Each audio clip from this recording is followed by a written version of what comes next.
कर ले जी शुरू। Yes sir. कर ले शुरू। Yes sir. कर ले शुरू। Yes sir. ये देखिए क्या हो रहा है, इनकी क्लास में ऐसा ही होता है, 10 बार बोलना पड़ता है तब जाके सारे जागते हैं, तब जाके जवाब देते हैं। क्या नाम है हमारे चैप्टर का?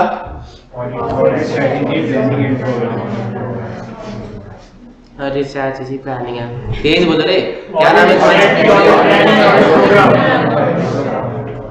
रोज आके बोलता हूँ कि तेज बोलो, फिर बोलता हूँ इकट्ठे बोलो, इकट्ठे बोलो। क्या नाम है चैप्टर का?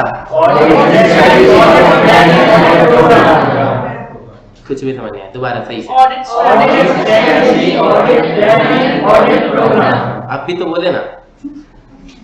देखो जी, पहली चीज हमने इसमें हमने चैप्टर के नाम से ही समझ लिया था कि इस चैप्टर में 3 चीजें हैं, एक है स्ट्रैटेजी, एक है प्लानिंग, एक है प्रोग्राम।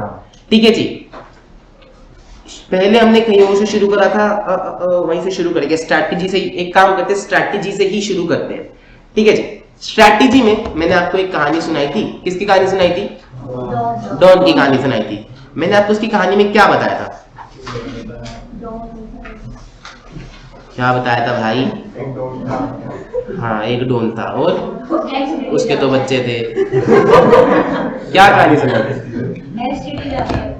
कि वो अंडरवर्ल्ड का धंधा छोड़ के अब कंपनीज में ऑडिट करने आता है, अपनी नई फर्म खोलता है। लेकिन क्योंकि अंडरवर्ल्ड के पीछे उसकी बहुत पुलिस पड़ी थी, 11 मुल्कों की पुलिस उसका इंतजार करती थी, तो अब वो क्लाइंट से मिलने नहीं जाता। डॉन का अपना ही एक स्टाइल था, वो कहां पे जाके बात करता है? एसटीडी में, और फोन करके क्लाइंट से 2 सवाल पूछता है। कौन सा 2 सवाल? पहला क्या काम है, दूसरा कब तक हो जाना चाहिए। वो फोन करके क्लाइंट से 2 सवाल पूछता था कि क्या काम है और कब तक हो जानी चाहिए। क्या काम है का मतलब कि मेरे को कौन सी सब्सिडरीज, कौन से एरियाज, बेसिकली मेरे को आपकी ऑडिट में चेक क्या क्या करना है, कवर क्या क्या करना है। बात समझ में आ रही है? कब तक हो जाना चाहिए, इस कब तक तुमको रिपोर्ट चाहिए, यानी कि कब तक मैं कंप्लीट कर दूं, यानी कि टाइमिंग।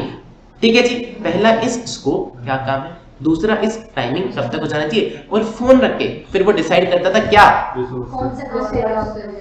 कौन सा काम पहले और कौन सा काम बाद में। वो डिसाइड करता था कि ये सब्सिडी को पहले कवर करूं, ये एरिया को पहले कवर करूं। किन एरियाज को पहले कवर करेगा? जहां पर रिस्क ऑफ मटेरियल मिसस्टेटमेंट ज्यादा होगा। रिस्क ऑफ मटेरियल मिसस्टेटमेंट क्या होता है? फिनेंशियल स्टेटमेंट्स में गलती होने के चांसेस, इसको हम बोलते हैं रिस्क ऑफ मटेरियल मिसस्टेटमेंट। तो उसको लगता है कि परचेज में रिस्क ऑफ मटेरियल मिसस्टेटमेंट ज्यादा है, या फिर वो जो दिल्ली वाली सब्सिडी है, वो जयपुर वाली सब्सिडी है, उसमें कोई बंदा बैठा है जो गलत अकाउंट्स दे रहा है, तो उसको मैं पहले चेक करूंगा, बाकी काम नॉन इंपॉर्टेंट है, उसको हम बाद में भी चेक कर लेंगे। ठीक है जी, और इसी को हम बोलते हैं डायरेक्शन सेट करना। एस से स्ट्रैटेजी, एस से एसटीडी। एसटीडी का मतलब स्कोप, टाइमिंग एंड डायरेक्शन। 3 चीजें वो डिसाइड करता है कहां पे? स्ट्रैटेजी में। बात समझ में? एस से स्कोप, टी से टाइमिंग एंड डी से डायरेक्शन। अब जब उसने फोन करके पूछा कि क्या काम है, कब तक हो जाना चाहिए, डिसाइड करा कि मेरे को ये वाली सब्सिडी को पहले कवर करना है, फिर उसको किसकी याद आएगी? किसकी याद आएगी? रिसोर्सेज की। रिसोर्सेज में भी 3 सवाल। कौन से? कौन, कब, कितने। कौन, कब, कितने। कौन मतलब कौन से रिसोर्सेज उसको लगाने पड़ेंगे कि अगर ज्यादा रिस्की क्लाइंट है, अगर रिस्क ऑफ मटेरियल मिसस्टेटमेंट ज्यादा है, तो एक्सपीरियंस रिसोर्सेज को भेजेगा। कब भेजेगा? इंटरिम स्टेज पे भेजेगा, ऑडिट के बीच में भेजेगा, कि कट ऑफ स्टेज पे भेजेगा, ऑडिट के खत्म होने के टाइम भेजेगा, आखिरी में जब कंप्लीट करना होगा। एंड कितने नंबर ऑफ रिसोर्सेज, जो ज्यादा रिस्की एरिया है उसके लिए ज्यादा रिसोर्सेज, कॉम्प्लेक्स एरिया है उसके लिए ज्यादा रिसोर्सेज, मोर बजटेड आवर्स। ठीक है जी, और जब उसने डिसाइड कर लिया कि कौन कौन काम करने जाएगा, तो वो ये भी प्लान करेगा कि इन रिसोर्सेज को किस तरह से मैनेज, डायरेक्ट और सुपरवाइज करना है। ऐसा तो है नहीं कि उसने रिसोर्सेज भेजे और वो सब कुछ काम करके ही आएंगे, अलग अलग तरीके की समस्या लेके आएंगे। मैनेजमेंट ने कुछ फ्रॉड करा होगा तो मैनेजमेंट उसको घुमाने की कोशिश करेगी, सवाल का कुछ भी जवाब देगी कि सर ये बिल नहीं आया, क्यों नहीं आया, क्योंकि पार्टी के नाना जी मर गए और वो पार्टी वहां पे गई है, एटसेट्रा एटसेट्रा, कुछ बहाने मारेगी। तो समस्या आएंगी और वो टीम आके ऑडिटर से डिस्कस करेगी, पार्टनर से डिस्कस करेगी। डॉन किसको रिप्रेजेंट करता है यहाँ पे? सी फर्म का पार्टनर, एंगेजमेंट पार्टनर। ठीक है जी, उसको रिप्रेजेंट करते हैं, तो टीम बातचीत करना चाहेगी। तो अब डॉन को देखना है कि कब वो ब्रीफिंग और डीब्रीफिंग मीटिंग्स रखेगा। ब्रीफिंग का मतलब ऑर्गेनाइजेशन के बारे में बताएगा पहले, तब तो जाके भेजेगा कि भैया ये ऑर्गेनाइजेशन क्या करती है, पहले तुमको ये करना है, वो करना है, ऐसे चेकिंग करनी है। और डीब्रीफिंग मतलब कि ऑर्गेनाइजेशन में जब बंदे काम करेंगे वो आके डॉन को बताएंगे कि हम वहां पे गए थे, हमने ये चीज मांगी और हमें नहीं मिली, उसका ये रीजन दिया जा रहा है, अब हम आगे क्या करें। ठीक है जी। तो कुछ कुछ बातें टीम बताएगी, कुछ कुछ बातें डॉन बताएगा।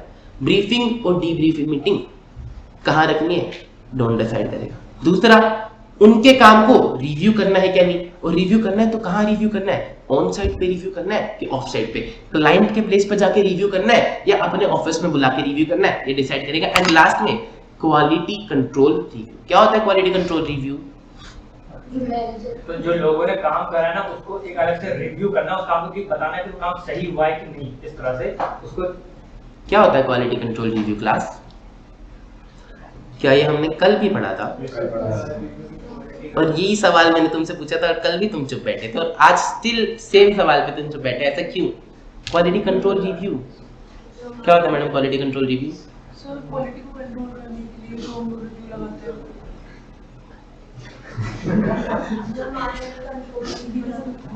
हाँ,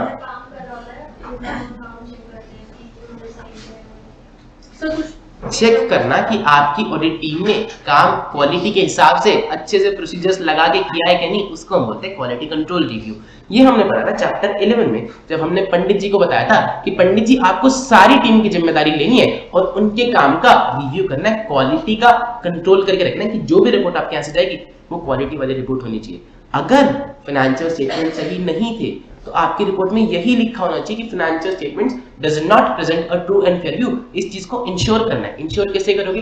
पंडित जी देखेंगे, पॉलिसीज प्रोसीजर्स लगाएंगे कि उनका काम क्वालिटी के हिसाब से है कि नहीं। बात समझ में आती है? इसको हम बोलते हैं क्वालिटी कंट्रोल रिव्यू। तो एंगेजमेंट पार्टनर देखेगा कि फर्म की पॉलिसीज के हिसाब से क्या हमारी एंगेजमेंट का क्वालिटी कंट्रोल रिव्यू होना चाहिए। क्या क्वालिटी कंट्रोल रिव्यू कराना मैंडेटरी है? लिस्टेड कंपनीज के लिए मैंडेटरी और बाकी कंपनीज के लिए फर्म की पॉलिसीज एंड प्रोसीजर्स में लिखा हुआ कि होगा कि नहीं होगा। ठीक है जी। ये हमने पढ़ा स्ट्रैटेजी के बारे में। फिर हमने कहा था कि जब उसने डिसाइड कर लिया कि किसको भेजेंगे, क्या काम कराना है, रिसोर्सेज कौन कब कितने चाहिए, कैसे कैसे मैनेजर को रिव्यू करेंगे, फिर वो भेजता है 3 खास आदमी। कौन से 3 खास आदमी और वो करते क्या है? रिस्क असेसमेंट प्रोसीजर्स, इंक्वायरी, एक जो सवाल पूछता था, एक जो देखता था, ऑब्जर्वेशन, इंस्पेक्शन एंड एक जो दिमाग लगाता था, एनालिटिकल प्रोसीजर्स। प्लानिंग में, प्लान में 3 चीजें आती है, एनटीई ऑफ रैप, फैब और पैब। एनटीई ऑफ रैप, फैब और पैब। एनटीई का मतलब nature, timing and extent. Nature का मतलब कि कौन से वाला रिस्क असेसमेंट प्रोसीजर्स लगाने हैं, इंक्वायरी लगाना है, इंस्पेक्शन, ऑब्जर्वेशन के एनालिटिकल प्रोसीजर कौन से वाला। टाइमिंग का मतलब कि कब लगाना है, शुरू में लगाना है कि बाद में लगाना है। एंड एक्सटेंट का मतलब कितने डिटेल में लगाना है, कि सवाल 10 पूछेंगे 50, ऑब्जर्वेशन 10 प्रोसेस करेंगे 50 की, डॉक्यूमेंट्स 10 देखने के 50, कितने एक्सटेंट में। एनटीई ऑफ रैप, फैब और पैब।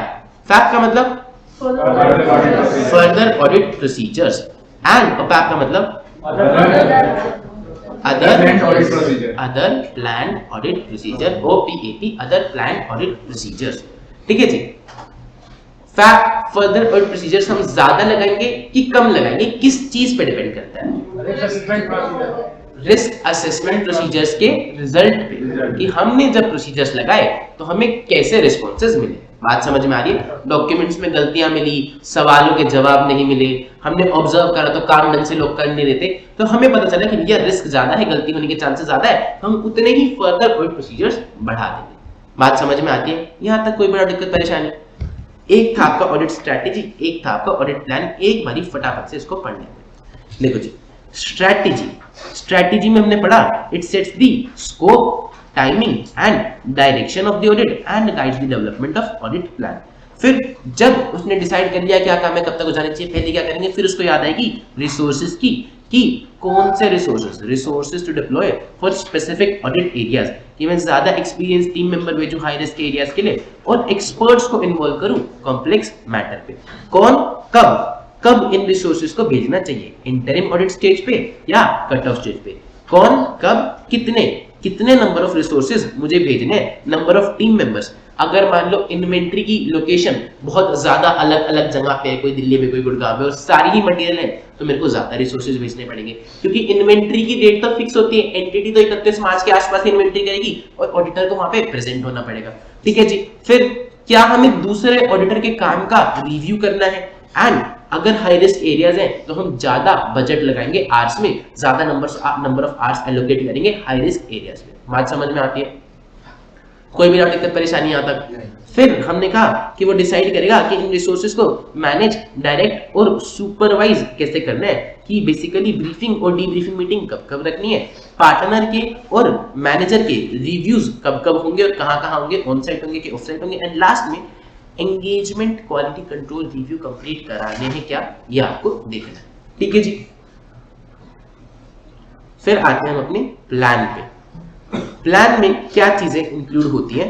3 चीजें, NTE of RAP, FAP, OPAP, risk assessment procedures, further assessment procedures and other plan audit procedures. क्यों करते हैं हम other plan audit procedures?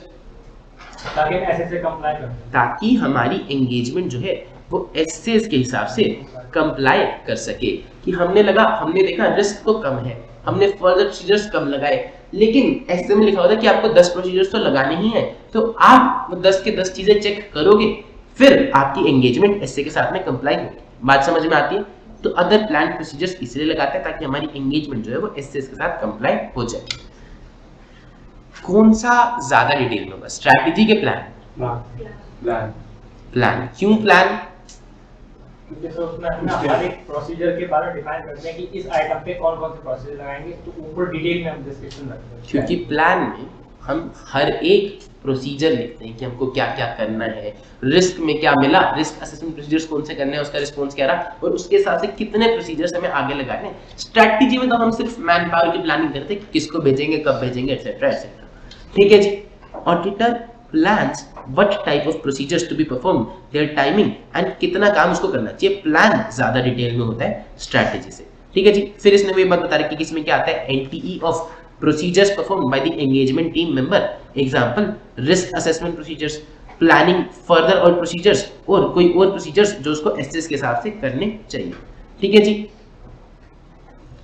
Plan में और क्या आता है, ऊपर क्या लिखा था, कह रहे हैं कि आपको प्लान बनाने से पहले एंटिटी की अंडरस्टैंडिंग लेनी पड़ेगी। अंडरस्टैंडिंग लेना क्लाइंट बिजनेस का one of the most important principle है, और बिना अंडरस्टैंडिंग लिए आप एक प्रॉपर ऑडिट कर ही नहीं सकते। क्या ये बेसिक सी बात है, हमें समझ में आती है? ठीक है जी। अब हमने कहा कि प्लानिंग और स्ट्रैटेजी तो बाद की बातें होती हैं, कि जब हम एक बार ऑडिट एक्सेप्ट कर लें, क्या एक्सेप्ट करने से पहले भी हम कुछ चीजें देखते हैं? क्या देखते हैं हम? 3 चीजें देखते हैं। क्या देखते हैं? इंटीग्रिटी क्लाइंट की, और कॉम्पिटेंस कंप्लायंस हमारा। क्लाइंट की इंटीग्रिटी में क्या क्या पॉइंट्स आते हैं? इंटीग्रिटी मतलब हम क्या देखना चाहते हैं कि क्लाइंट बढ़िया है कि नहीं, उसको एक्सेप्ट करना चाहिए कि नहीं। भोली पंजाबन वाली कहानी सुनाई थी। तो बिजनेस की रेपुटेशन बताओ एक बार, जरा खुद से बोल बताओ। रेपुटेशन, फिर nature of business, attitude of management, fees as low as possible, inappropriate limitations, money laundering and criminal activities, non-reappointment of previous firm, nature of business कैसा है, उसका एटीट्यूड कैसा है towards interpretation of accounting standards, कहीं वो fees बहुत ज्यादा कम तो नहीं कर रहा, वरना फिर हमें चेकिंग कम करनी पड़ेगी और हम पता नहीं लगा पाएंगे। इनअप्रोप्रिएट लिमिटेशन लगा रहा है क्या, कि एक क्रेडिटर को चेक नहीं करोगे, सब्सिडियरी को चेक नहीं करोगे। मनी लॉन्ड्रिंग क्रिमिनल एक्टिविटीज में तो इन्वॉल्व नहीं है। प्रीवियस फर्म की नॉन रीअपॉइंटमेंट क्यों हुई है, पिछली फर्म क्यों नहीं कंटिन्यू कर रही। और ये तो हमने बात करी क्लाइंट के बारे में। अपने बारे में हम क्या देखें? अच्छा, क्लाइंट की ये इंटीग्रिटी हम कब किन केसेस में चेक करते हैं? न्यू क्लाइंट की न्यू एंगेजमेंट, नई क्लाइंट की नई एंगेजमेंट, और पुराने क्लाइंट की या तो नई एंगेजमेंट या तो पुरानी एंगेजमेंट। ठीक है जी। इन तीनों ही केसेस में न्यू क्लाइंट की न्यू एंगेजमेंट, एग्जिस्टिंग क्लाइंट की या तो नई एंगेजमेंट या तो एग्जिस्टिंग एंगेजमेंट, तीनों ही केस में हम क्लाइंट की इंटीग्रिटी चेक कर लेते हैं और अपना कॉम्पिटेंस और कंप्लायंस। कंप्लायंस यहां से यहां आ जाएगा, ठीक है जी। कंप्लायंस किस चीज के साथ? अपना हमारा कंप्लायंस एथिकल रिक्वायरमेंट के साथ। एथिकल रिक्वायरमेंट में तो दो चीजें आती है, कौन सी दो चीजें? फंडामेंटल प्रिंसिपल्स, इंडिपेंडेंस, ठीक है जी। फंडामेंटल प्रिंसिपल्स कितने तरीके के होते हैं? 5 तरीके के होते हैं, बताओ कौन से? Professional competency and due care, integrity, confidentiality, objectivity, professional behaviour, ठीक है जी। ये वाली पूरी कहानी मैंने आपको सुनाई थी, integrity, confidentiality, objectivity, and last में इंडिपेंडेंस की कहानी सुनाई थी। इंडिपेंडेंस कितने तरीके की होती है? 2 तरीके की। कौन सी? Independence of mind and independence of appearance. तो हम कंप्लायंस देख रहे हैं कि हमारी टीम एथिकल रिक्वायरमेंट्स का कंप्लायंस कर रही है कि नहीं। एंड लास्ट में हम एग्रीमेंट की टर्म्स लिखित में करेंगे कि बोल के? लिखित में, रिटन, ताकि आगे कोई भी कंफ्यूजन नहीं रहे, ठीक है जी। देखो एक मिनट, प्रिलिमिनरी एंगेजमेंट एक्टिविटीज में 3 चीजें आती है। Performing procedures regarding the continuance of client relationship, evaluating compliance with ethical requirement and establishing an understanding of terms of engagement. हम कब कब करेंगे? नए क्लाइंट की नई एंगेजमेंट एक्सेप्ट करते टाइम, या फिर एग्जिस्टिंग क्लाइंट की या तो नई एंगेजमेंट या तो एग्जिस्टिंग एंगेजमेंट के टाइम। क्या क्या देखेंगे? इंटीग्रिटी क्लाइंट की, कॉम्पिटेंस हमारा, कंप्लायंस हमारा, और पिछले ऑडिट में हमको कौन से मैटर्स मिले थे। अगर हमें लगता है पिछले ऑडिट में हमें फ्रॉड मिला था या फिर मैनेजमेंट ढंग से बात नहीं कर रही थी, एविडेंस नहीं देती, तो हम शायद इसको एक्सेप्ट नहीं करेंगे। फिर evaluating the compliance with ethical requirements including independence. आप इंडिपेंडेंस देखोगे, इंडिपेंडेंस का मतलब judgement of a person should not be subordinate to the wishes and direction of another person. दूसरा आप देखोगे एथिकल रिक्वायरमेंट्स के साथ कंप्लायंस, एंगेजमेंट पार्टनर को अलर्ट रहना चाहिए, इंक्वायरी करते रहना चाहिए कि कहीं कोई नॉन कंप्लायंस तो नहीं हो रहा। सारी चीजें हमने SQ7 SC220 चैप्टर 11 में पढ़ी, ठीक है जी। अगर एथिकल रिक्वायरमेंट्स के साथ कंप्लायंस नहीं है तो आपको अप्रोप्रिएट एक्शन लेना है। कितनी तरह के अप्रोप्रिएट एक्शन थे? 3 तरह के। कौन से? एलिमिनेट, रिड्यूस, विथड्रॉ, ठीक है जी। Compliance with independence, engagement partner को एक कंक्लूजन बनाने की क्या हम इंडिपेंडेंट हैं या नहीं, उसको आइडेंटिफाई करने ऐसे सर्कमस्टांसेस जो थ्रेट टू इंडिपेंडेंस क्रिएट करते हैं, एंड इवैल्यूएट करने कि भैया कोई ब्रीच हुआ है कि नहीं हुआ। अगर हुआ है तो फिर उसको अप्रोप्रिएट एक्शन लेना है, एलिमिनेट, रिड्यूस या विथड्रॉ। एंड लास्ट में टर्म्स ऑफ एंगेजमेंट को की अंडरस्टैंडिंग बनानी है रिटन ऑडिट एंगेजमेंट लेटर पे। कौन भेजता है एंगेजमेंट लेटर? किसको? ऑडिटर भेजता है क्लाइंट को, ठीक है। क्लाइंट को कैसे पहचानोगे? लिमिटेड, प्राइवेट लिमिटेड होगा, केमिकल नहीं लिखा होगा, ठीक है जी। इट इंश्योर्स, रिटन लेटर्स क्या होता है कि कोई मिसकम्युनिकेशन, कोई कंफ्यूजन नहीं होती बाद में। बात समझ में आती है? और जितने भी वीडियो वाले बच्चे देख रहे हैं, ये सारी कहानियां हमने चैप्टर 11 की रिवीजन वीडियो में बता रखी है, अगर आप चाहो तो देख सकते हो।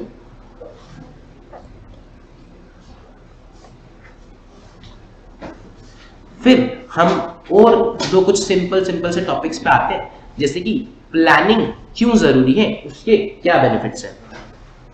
प्लानिंग से पहले एक बारी हमने जो टॉपिक्स कर लिए ना, एक बारी उसके क्वेश्चन देख लेते हैं, है ना, फिर हम आ जाएंगे इस पे। सबसे पहले हमने स्ट्रैटेजी देखा था ना, स्ट्रैटेजी कहाँ है? इस पे कोई क्वेश्चन है क्या? एस्टैब्लिशिंग, इस पे है क्वेश्चन नंबर 12। आओ जरा क्वेश्चन नंबर 12 पे आओ।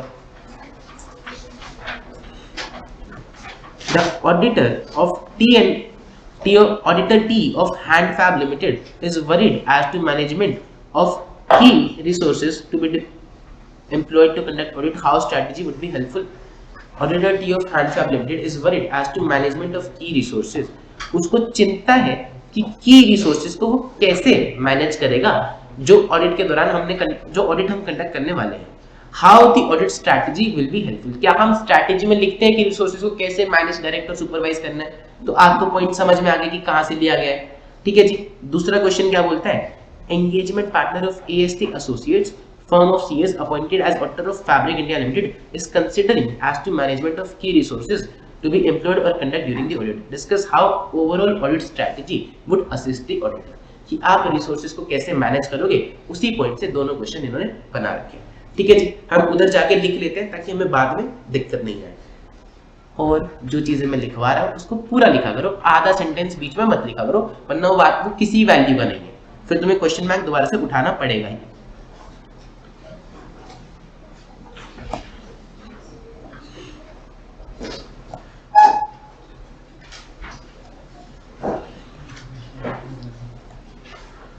Question number 12,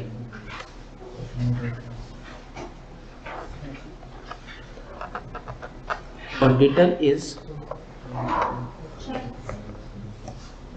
worried as to management of key resources.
Discuss how strategy would be helpful, ये आप लिख लीजिएगा ताकि आपको अगली बार याद रहे कि जहां पर भी मैनेजमेंट ऑफ की रिसोर्सेज आए और हाउ स्ट्रैटेजी आए तो आपको इस वाले पॉइंट का रेफरेंस समझना है। वुड बी के बाद क्या है? वुड बी हेल्पफुल लिख लिया जी। फिर अगला हमने पढ़ा था development of an audit plan. Audit plan में क्या तीन चीजें आती हैं? एनटी ऑफ, रैप, फैप और पैप। क्वेश्चन नंबर 8,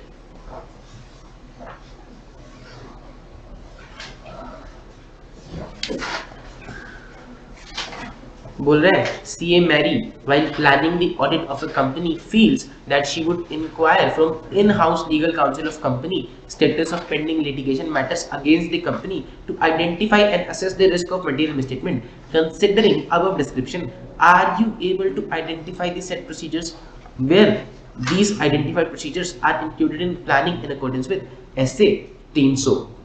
वो क्या करना चाहती है? वो इंक्वायर करना चाहती है, असेस करना चाहती है risk of material misstatement. Inquiry, risk assessment procedures कहाँ इंक्लूडेड है? प्लान में। बात समझ में आ रही है? तो ऐसे 300 के हिसाब से प्लानिंग में क्या क्या चीजें इंक्लूड होती हैं आपको बताना है। ऐसे 300 बोलता है NTA of risk assessment procedures, NTA of plan further procedures and other plan audit procedures. फिर आप फैक्ट ऑफ द केस लिख दोगे जिसकी लैंग्वेज आप क्वेश्चन में से कॉपी करोगे एंड कंक्लूजन लिख दोगे एक लाइन का, सेम लैंग्वेज आप क्वेश्चन में से कॉपी करोगे। ठीक है जी।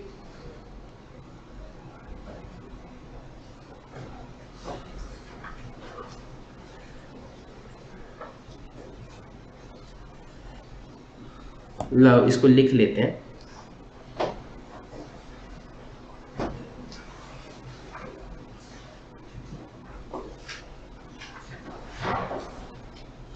देखो जी, ये मैंने लिख के रखा है, तुम यहां से कॉपी कर लो। लिखा हुआ है कि auditor feels that she should inquire from in house legal counsel. ये इंक्वायरी का रेफरेंस दिया हुआ है इसने, to identify risk assessment risk where these procedures are included in planning. तो यहाँ पर रिस्क असेसमेंट प्रोसीजर्स में ये प्रोसीजर्स इंक्लूडेड है।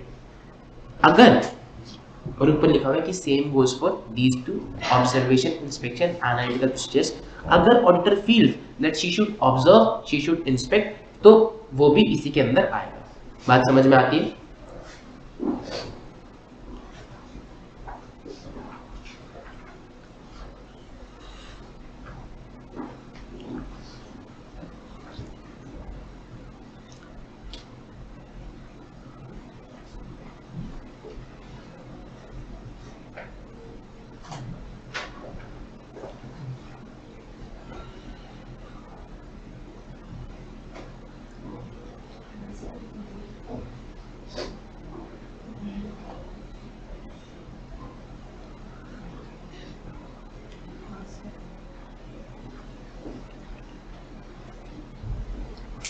लिख लिया?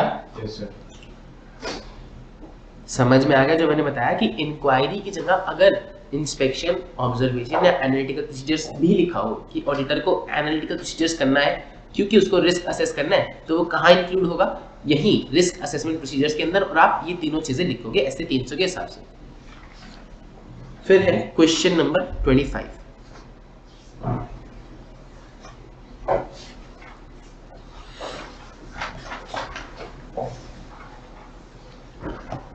The audit plan includes the nature, timing and extent of audit procedures to be performed by the engagement team members. Explain. सीधा सीधा पूछ लिया कि audit plan में क्या आता है? NTE of procedures to be performed by the engagement team member, या फिर engagement partner CA Hitesh Kapoor of Kapoor and Associates wanted to develop an audit plan of Sampurna, discuss the matters described in such audit plan. Direct question कि audit plan में क्या क्या आएगा?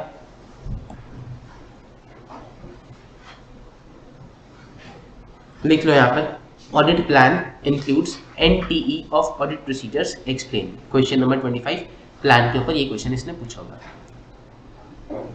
Audit plan includes NTE of audit procedures, full stop, लिखना explain.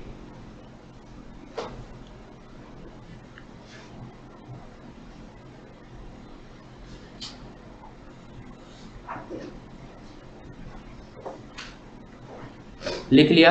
Yes sir. फिर हमने पढ़ा preliminary engagement activities. Preliminary engagement activities question number 1।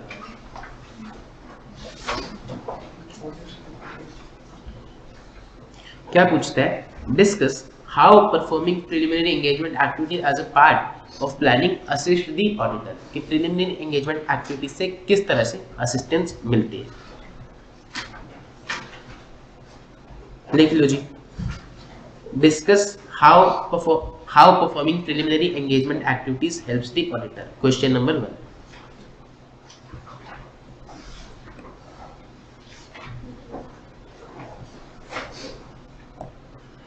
और यहां पर मैंने कंक्लूजन लिखा हुआ है कि it affects auditor's ability to plan and perform the audit, कि कितनी डिटेल में उसको प्लान करनी पड़ेगी, कितनी वो एक्सेप्ट करेगा कि नहीं करेगा, ये सारी चीजें उसको डिसाइड करने में हेल्प करती है प्रिलिमिनरी एंगेजमेंट एक्टिविटीज।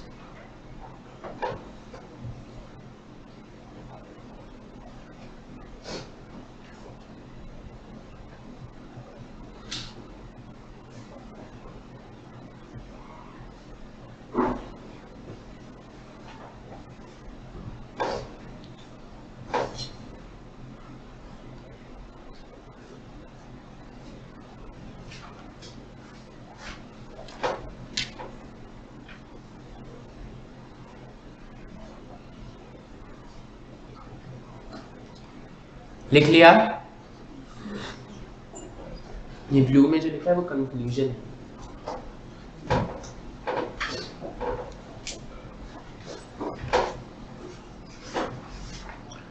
दूसरा वाला question, discuss how an engagement partner ensure कि फर्म कंप्लाई करिए relevant ethical requirement including independence. Ethical requirement में कौन सी दो चीजें आती हैं? फंडामेंटल प्रिंसिपल्स और इंडिपेंडेंस। तो आपको ये वाला टॉपिक एज इट इज लिख देना है, compliance with ethical requirements, compliance with independence. Question में क्या बोलता है? How engagement partner ensures that the firm complies with relevant ethical requirement. Question number 2, how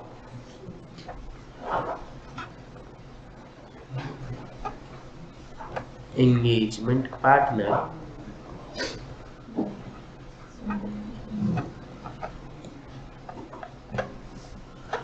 that firm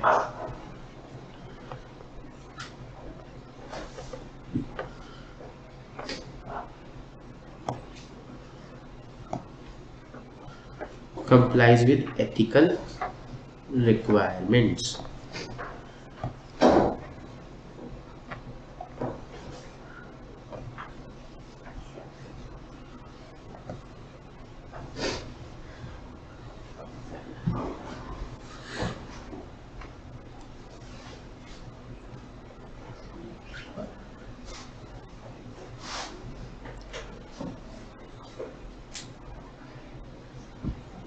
लिख लिया? यस सर। देखो जी, अब हम आगे बढ़ते हैं। Why planning and audit is necessary. Planning करना क्यों जरूरी था? हमने पढ़ी थी बहुत ही ज्यादा बेसिक सी बातें कि इंपॉर्टेंट एरियाज पे ज्यादा ध्यान दे पाता है, पोटेंशियल प्रॉब्लम्स को टाइमली बेसिस पे आइडेंटिफाई कर पाता है और रिजॉल्व कर पाता है, ऑर्गेनाइज कर पाता है, मैनेज कर पाता है, ऑडिट एंगेजमेंट को इफेक्टिव और एफिशिएंट मैनर में, टीम मेंबर्स को प्रॉपर्ली वो सिलेक्ट कर पाता है, डायरेक्शन और सुपरविजन दे पाता है टीम मेंबर्स को, उनके बीच का कोऑर्डिनेशन ढंग से कर पाता है, और इसी वजह से इसका रिस्क रिड्यूस हो जाता है एक अप्रोप्रिएट लो लेवल तक। बात समझ में आती है? मुश्किल है टॉपिक, समझना दोबारा। देखो जी, इस पे है क्वेश्चन नंबर 17।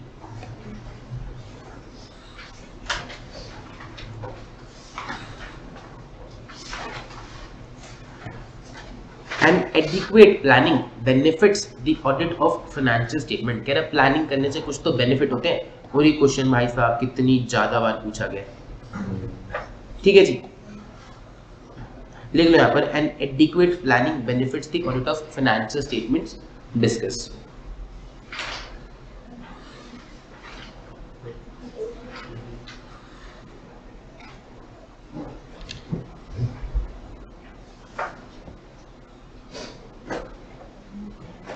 लिख लिया?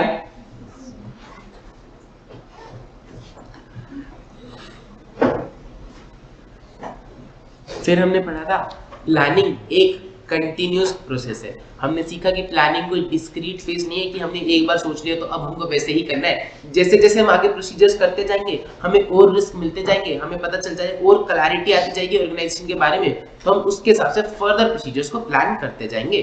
It is not a discrete phase of audit, but rather a continual and iterative process. इसमें क्या-क्या चीजें आती हैं, प्लानिंग में क्या-क्या चीजें आती हैं? Analytical procedures as risk assessment procedures, कि जब आप रिस्क असेसमेंट प्रोसीजर्स परफॉर्म करते हो तो उसमें से कौन से वाले एनालिटिकल प्रोसीजर्स परफॉर्म करने हैं? Understanding of the legal and regulatory framework, कितनी मटेरियलिटी डिटरमाइन करनी है, किस किस एक्सपर्ट को बुलाना है, और कोई और रिस्क असेसमेंट प्रोसीजर्स एनालिटिकल के अलावा आप करना चाहते हो, तो ये सारी चीजें आप प्लान करके चलते हो। बात समझ में आ रही है? इसके पास इसमें क्वेश्चन है, क्वेश्चन नंबर 6।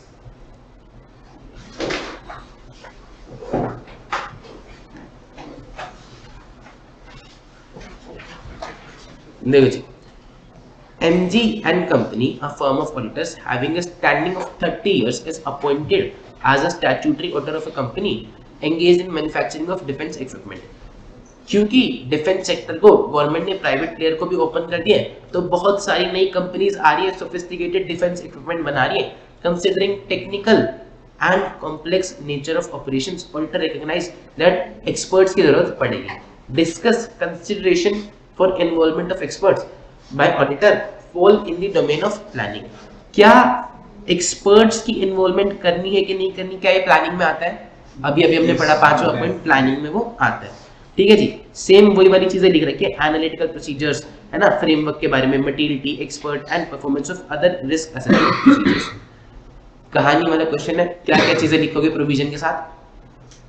क्या लिखोगे? फैक्ट ऑफ द केस और कंक्लूजन लिखोगे। जहां भी कहानी दिख जाए आपको फैक्ट ऑफ द केस और कंक्लूजन लिखोगे। ठीक है जी,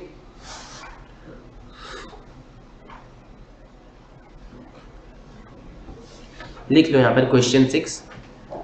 क्या लिखा हुआ है यहाँ पर? Considering technical and complex nature of operations, considering technical and complex nature of operations, auditor recognises the need for expert. Auditor recognizes the need for expert.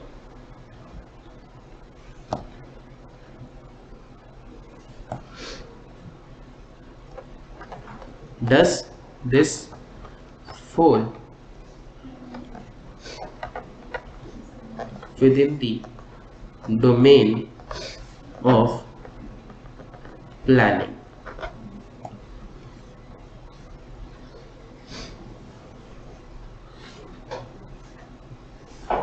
ठीक है जी, फिर है क्वेश्चन नंबर 7। क्वेश्चन नंबर 7 क्या बोलते हैं? CA Kartik is planning an audit of a company engaged in manufacturing of cosmetics considering nature and operations of the company. उसने test of control किए ओवर परचेज सेल्स इन्वेंटरी। एक दिन वो corporate office में पहुंच गया और बोलता है कि मेरे को मैनुअल दे दो, डॉक्यूमेंटेशन दे दो, ताकि मैं सरप्राइज चेक कर सकूं। उसने अभी तक बोला ही नहीं कंपनी को कि मेरे को सरप्राइज चेक करने आना है। क्या वो ऐसे जा सकता है? नहीं। बताओ। देखो आपको सत्याग्रह वाला वो जाना पड़ेगा उससे, ताकि ये वरना लोग मैनेजमेंट कुछ केसेस में वो सरप्राइज चेक करने जा सकता है, जैसे उसको कैश का बैलेंस चेक करना हो। ठीक है जी।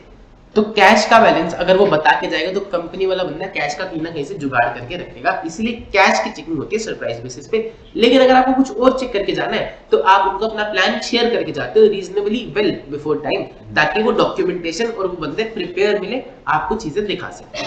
ठीक है जी। आप ऐसे ही नहीं जाते। तो ये पूछ रहे हैं कि क्या सीए कार्तिक की अप्रोच प्रॉपर है। अब इसको बताना है discussion of elements of planning. Discussion of elements of planning. देखो जी, नीचे लिखा हुआ है ये छोटा सा लाइन कि auditor may decide to discuss the elements of planning with entities management to facilitate the conduct of management of audit engagement. However, care is required not to compromise the effectiveness of audit. Engagement partner और की management person भी involve होते हैं discussion में, ताकि उनका insight और effect. इस वाले पैराग्राफ को छोड़ दो, फालतू paragraph.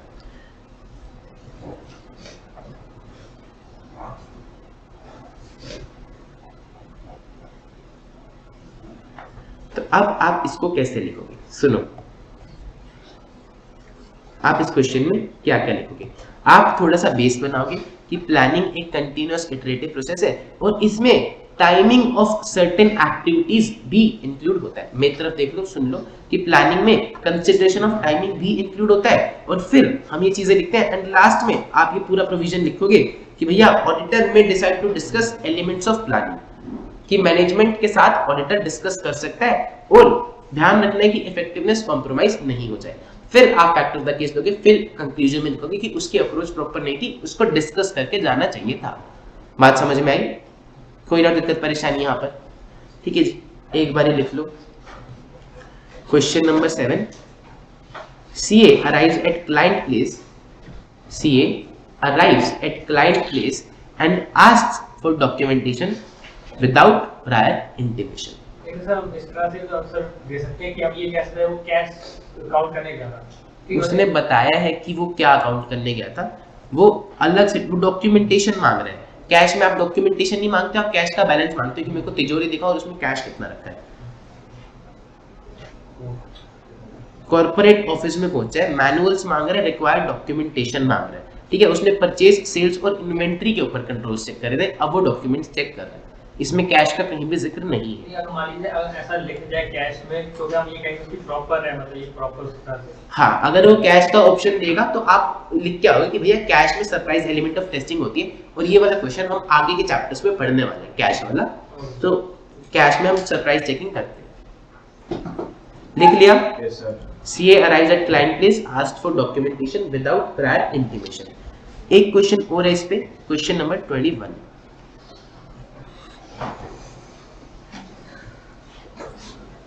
Planning is not a discrete phase of audit, but rather a continual and iterative process. पूरी की पूरी लाइन इसने उठा के दे दी।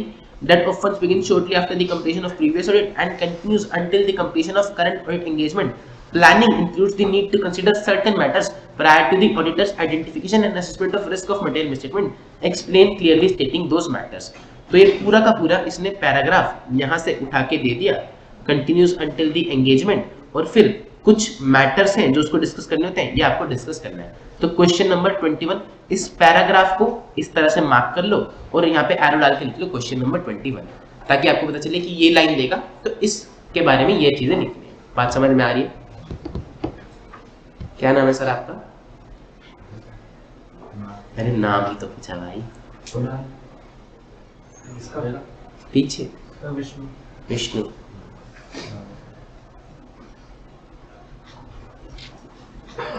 लिख लिया जी? फिर हम आगे बढ़ते हैं हमारे टॉपिक्स पे।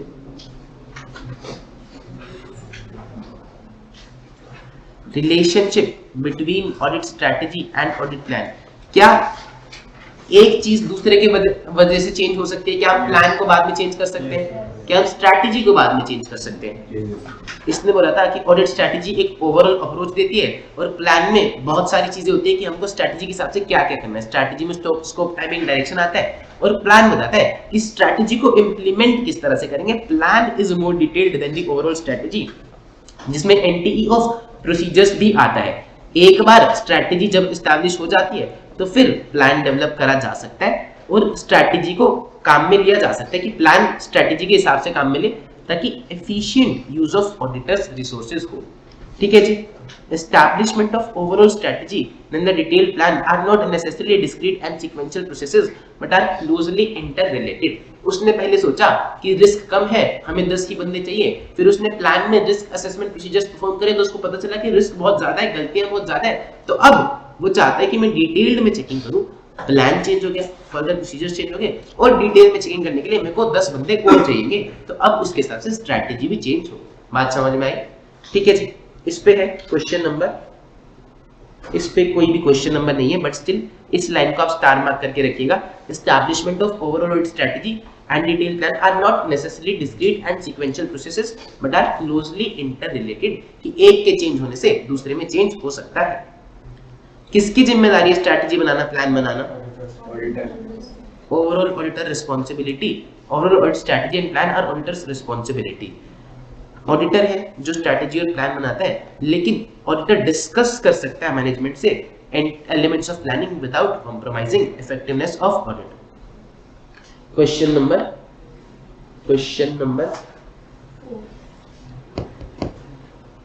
ओवरऑल ऑडिट स्ट्रैटेजी 11 देखना, 1 minute 11।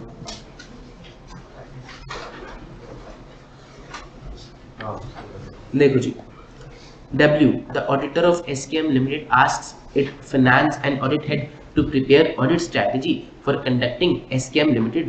W also insists him to draw detailed audit procedures on the request of auditor. W completes audit strategy as well as procedures prepared by the finance head. Subsequently, auditor realizes that effectiveness of audit is compromised as it was his responsibility to prepare the overall audit strategy। इस question में इसने क्या बताया कि एक auditor है, उसने company के फाइनेंस हेड से बोला कि आप मेरे लिए स्ट्रैटेजी बना दो, आप मेरे लिए प्लान बना दो। अब अगर कंपनी का बंदा बनाएगा वो तो अपने हिसाब से बनाएगा कि कौन से प्रोसीजर करने हैं। उसने ऑडिट कर ली और उसके बाद उसको लग रहा है कि भैया इफेक्टिवनेस कॉम्प्रोमाइज होगी क्योंकि ये जिम्मेदारी मेरी थी।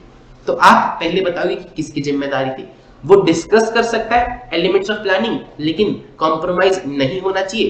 पूरा इसने ऐसे बता दिया, फिर फैक्ट ऑफ द केस उसके रिक्वेस्ट पे उसने बना दिया, लेकिन इसकी अप्रोच गलत थी, was wrong and he should have prepared the overall audit strategy and procedure। बात समझ में आई? लिख लो यहाँ पर, auditor insists finance head to prepare strategy and plan। Auditor insists finance head to prepare strategy and plan।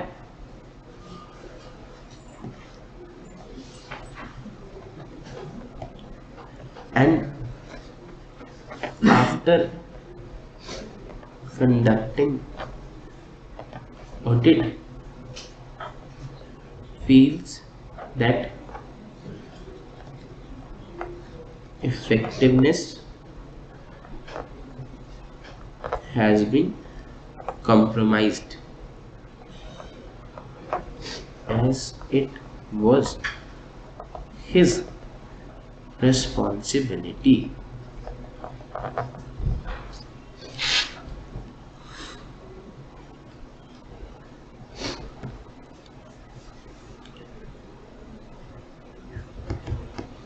इससे दो चीजें होती हैं, एक तो आपको किताब पढ़ते टाइम साथ में पता चल जाता है कि इस टॉपिक पे ये क्वेश्चन है, तो आपको क्वेश्चन बैंक में उठा के देखना पड़ता, और दूसरा जब आपने अपनी हाथ से इतनी सारी चीजें लिखी होती हैं तो आपको पेपर के टाइम पर डर नहीं लगता कि भाई ये किताब नई सी क्यों लग रही है, मेरे को शायद कुछ आता ही नहीं। आपको पता है कि आपको सारी चीजें आती हैं, आपने एक बारी अपने हाथ से निकाल रखी है। लिख लिया? Yes, sir। फिर देखो जी आगे, factors to be taken into consideration by auditor for establishing an overall audit strategy। अब हमने बोला स्ट्रैटेजी में कौन सी 3 चीजें आती हैं? कौन सी 3 चीजें आती हैं स्ट्रैटेजी में? Scope, timing, direction. कौन सी 3 चीजें आती हैं? Timing, direction.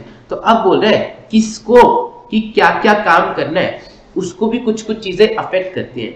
अब देखो ये वाला टॉपिक आप जब भी पढ़ोगे ना तो हेडिंग के बाद नीचे नहीं, नीचे से ऊपर पढ़ना कि AFRF से स्कोप पे फर्क पड़ता है। AFRF बोले तो एस लग रहा है कि इंडेस लग रहा है, कितना डिटेल में होगा वो AFRF बताएगा। फिर कितने बिजनेस सेगमेंट्स है, जितने ज्यादा सेगमेंट्स उतना बड़ा स्कोप। कितनी रिपोर्टिंग रिक्वायरमेंट्स है, बैंकिंग के केस में 50 रिपोर्टिंग रिक्वायरमेंट और आ जाती है, तो जितनी रिपोर्टिंग रिक्वायरमेंट उस इंडस्ट्री की उतना बड़ा स्कोप। और क्या आप पिछले ऑडिट का कुछ एविडेंस यूज कर सकते हो? अगर कर सकते हो तो स्कोप हमारा कम हो जाएगा कि बढ़ जाएगा? कम हो जाएगा। ठीक है जी, तो स्कोप को ये 4 चीजें अफेक्ट करती हैं। स्कोप के लिए चलो ठीक है, एक बार आगे बढ़ते हैं। टीम एफर्ट्स, फिर से नीचे से ऊपर, अगर ज्यादा वॉल्यूम ऑफ ट्रांजैक्शन है तो टीम एफर्ट्स।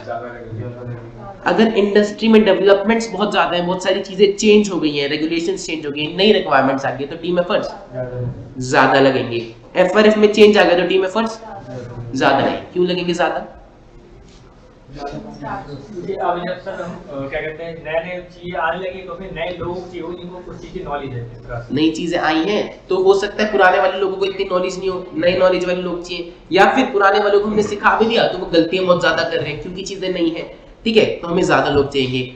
अगर कोई डेवलपमेंट हुई है लीगल एनवायरनमेंट में अफेक्टिंग दी एंटिटी तो भी हमें लोग ज्यादा चाहिए। ठीक है जी, फिर nature, timing and extent of resources necessary to perform the engagement.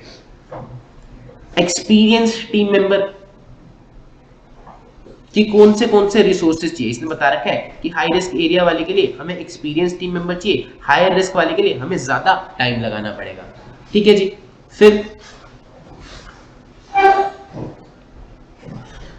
results of preliminary engagement activities and knowledge gained on another engagement कि preliminary engagement activity में हमें क्या पता चला, बाकी engagement से हमें क्या पता चला इस client के बारे में। results of previous audit that involved evaluating the effectiveness of IC, हमने पिछले साल ऑडिट करी थी, हमें लगा कि इंटरनल कंट्रोल बहुत ही खराब है तो इस साल चेकिंग ज्यादा करनी पड़ेगी। डेफिशिएंसीज मिली थी, चेकिंग ज्यादा, और अगर डेफिशिएंसीज मिली थी मैनेजमेंट ने उनको ठीक कर लिया है तो अब चेकिंग कम करनी पड़ेगी। ठीक है, तो ये सारी चीजें भी अफेक्ट डालती हैं। The manner in which auditor emphasises the engagement team. अब मैं तुमसे पूछ रहा हूँ कि चेकिंग ज्यादा कि कम, चेकिंग ज्यादा कि कम, तो जैसे चेकिंग ज्यादा होगी तो रिसोर्सेज ज्यादा होंगे, टीम के एफर्ट ज्यादा होंगे, और ये सारी चीजें कहाँ लिखते हैं? स्कोप ज्यादा होगा। स्कोप, टाइमिंग, डायरेक्शन और रिसोर्सेज किस चीज में आती है? स्ट्रैटेजी में आती है। और ये टॉपिक ही क्या है कि कौन से फैक्टर से ऑडिटर की स्ट्रैटेजी अफेक्ट होती है। बात समझ में आ रही है? कोई और दिक्कत परेशानी? ठीक है जी, फिर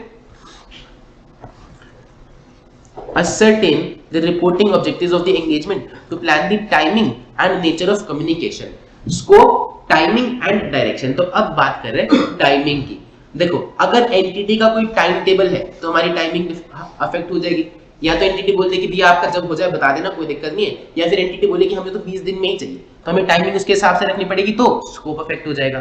फिर NTE of audit work, organisation of meeting, अगर मैनेजमेंट किसी स्पेसिफिक दिन अवेलेबल है तो हमें अपने प्रोसीजर्स उसी दिन पे करने पड़ेंगे, मीटिंग्स उसी दिन पे करने पड़ेंगे, तो हमारी टाइमिंग्स अफेक्ट हो जाएंगी कि भैया टीम को अवेलेबल रहना ही पड़ेगा।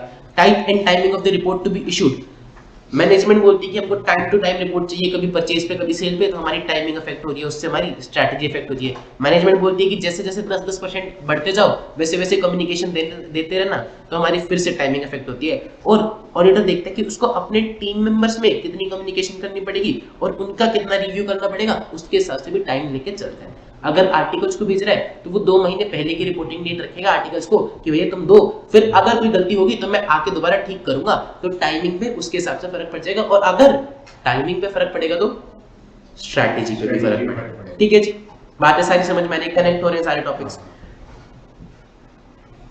Question number 9,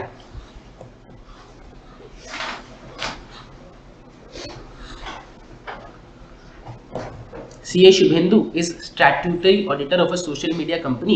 Due to change in information technology regulations by the government, it has become mandatory for companies to constitute grievance redressal mechanism. देखो जी, रेगुलेशंस चेंज हो गई, रेगुलेटरी रिक्वायरमेंट चेंज हो गई, लीगल एनवायरनमेंट चेंज हो गया और company को बोला है कि ग्रीवियंस रिट्रेसल मैकेनिज्म आपको ऐड करना पड़ेगा। अगर नहीं किया तो सिविल या क्रिमिनल लायबिलिटीज कंपनी पे आ सकती है। क्या ये चीजें स्ट्रैटेजी में आती है?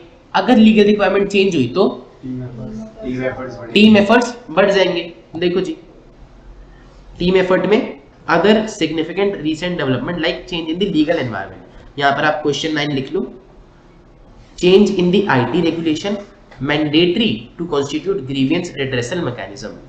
इससे हमारे टीम एफर्ट्स बढ़ जाएंगे।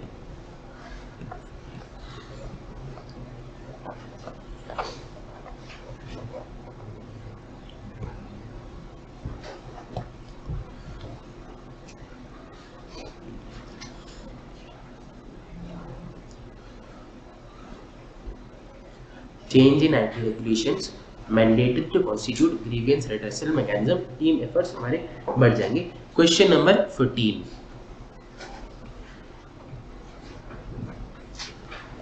in establishing the overall audit strategy, auditor shall among other considerations ascertain nature, time and extent of resources necessary to perform the engagement, explain these consideration in detail। कह रहा है कि ऑडिटर स्ट्रैटेजी बनाते time consider करेगा क्या? Nature, time, extent of resources necessary to perform the engagement. कहां पर है रिसोर्सेज नेसेसरी? ये रहा, सीधा सीधा हेडिंग उठा के इसने दे दी, मिल गया। क्वेश्चन नंबर कौन सा ये? 14 लिख लो, यहां पे लिख लेना ताकि पता चल जाए। फिर है question number 15, in establishing the overall audit strategy, auditor shall ascertain the reporting objectives of engagement to plan the nature, time, extent and nature of the communications required। ये वाली लाल वाला डब्बा इसने सीधा सीधा हेडिंग उठा के दे दी, ascertain the reporting objectives, ascertain the reporting objectives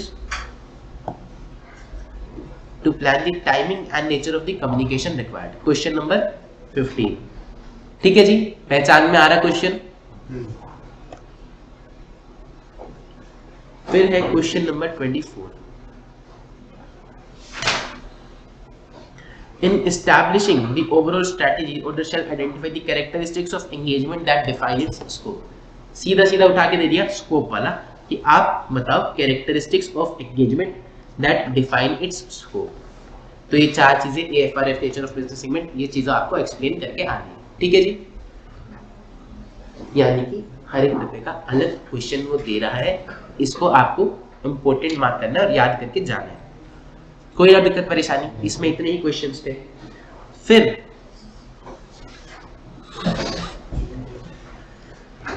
बोलता है changes to planning decisions during the audit. क्या ऑडिट के टाइम पे हम प्लानिंग को चेंज कर सकते हैं? कर सकते हैं। किन किन कारणों की वजह से? या तो कोई अनएक्सपेक्टेड इवेंट आ गया, कोई नेचुरल डिजास्टर, कोई बैंकरप्सी होगी, कोई चेंजेस इन कंडीशन हो गए, या फिर हमने कोई फ्रॉड पकड़ लिया, यानी कि एविडेंस ऐसा मिला कि हमें आगे के प्रोसीजर्स और डिटेल में करने पड़ेंगे, ठीक है जी। इन चीजों की वजह से प्लानिंग में चेंज आ सकता है, हम अपने फर्दर प्रोसीजर्स को और डिटेल में करना चाहेंगे। ऑडिटर को मॉडिफाई करनी पड़ सकती है स्ट्रैटेजी भी और प्लान भी। अगर हम अपने प्रोसीजर्स को और डिटेल्ड में करना चाहेंगे तो लोग भी ज्यादा लगेंगे, तो प्लान भी चेंज हो गया, स्ट्रैटेजी भी चेंज हो गई, ठीक है जी। The resulting plan nature timing extent of further procedures based on the revised consideration of assessed risk. कि पहले तो हमें लगा था कि 10% है, लेकिन अब पता चला रिस्क तो एक्चुअल में 50% है, ठीक है जी। This may be the case when information comes to the auditor attention that differs significantly from the information available, जो उसने पहले प्लान की थी कि भैया पहले तो कुछ और ही सोच कर आए थे और हो कुछ और ही रहा है, ठीक है जी। चेंजेस टू प्लानिंग डिसीजंस, इन चीजों की वजह से हमारी प्लानिंग में चेंज आ सकता है। Question number 19, as a result of unexpected events, changes in condition, audit evidence obtained from the result of audit procedures, auditor may need to modify the overall audit strategy and plan। same to same पूरी line उठा के दे दी इसने। unexpected events, he may need to change the overall audit plan and strategy। Question number 19, इसको डब्बे में लिख के और मार्क कर लेना, क्वेश्चन नंबर 19।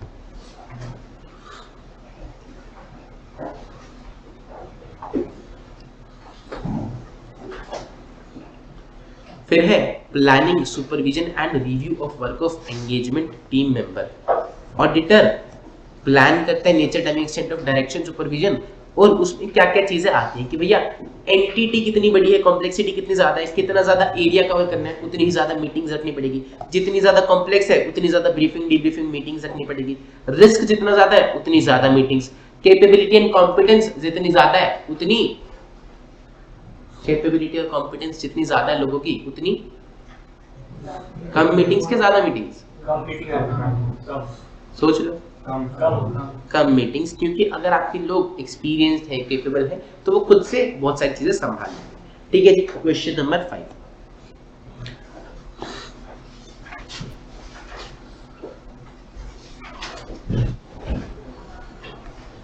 ऐसे 300 states that auditor shall plan NTE of direction and supervision of engagement team member and review of their work. Discuss few factors affecting such supervision and review of work of engagement team member. कह रहे कि उसको plan करना चाहिए NTE of direction supervision और उनका काम review करना चाहिए। क्या फैक्टर्स अफेक्ट करते हैं सुपरविजन एंड रिव्यू को? Planning, supervision and review of work of engagement team members किन किन चीजों से अफेक्ट होता है, ये 4 फैक्टर्स आपको लिख के आना। ठीक है जी, हेडिंग की सीधी सीधी लाइन है। फिर अगला है डॉक्यूमेंटेशन, उसको कुछ डॉक्यूमेंट करने की जरूरत है क्या? कह रहा है कि उसको स्ट्रैटेजी भी डॉक्यूमेंट करनी होती है, प्लान भी, कोई चेंजेस किए तो हर एक चीज और रीजन कि चेंज क्यों किया, कि पहले तो फर्दर प्रोसीजर्स कम थे अब ज्यादा क्यों करे, रिस्क कम था अब ज्यादा क्यों करा, हर एक चीज उसको डॉक्यूमेंट करनी होती है। डॉक्यूमेंटेशन से क्या रहता है? रिकॉर्ड रहता है की डिसीजंस का जो आपने लिए, रिस्क असेसमेंट प्रोसीजर्स जोन से आपने लगाए, फर्दर प्रोसीजर्स जोन से आपने लगाए, और एक रिकॉर्ड रहता है कि आपने ऑडिट कंडक्ट करी प्रॉपर प्लानिंग के साथ। ऑडिटर एक स्टैंडर्ड प्रोग्राम भी यूज कर सकता है, ऑडिट कंप्लीशन चेकलिस्ट भी यूज कर सकता है, उसको टेलर कर सकता है, यानी कि ऑल्टर कर सकता है अपनी पर्टिकुलर एंगेजमेंट के सर्कमस्टेंसेस के हिसाब से।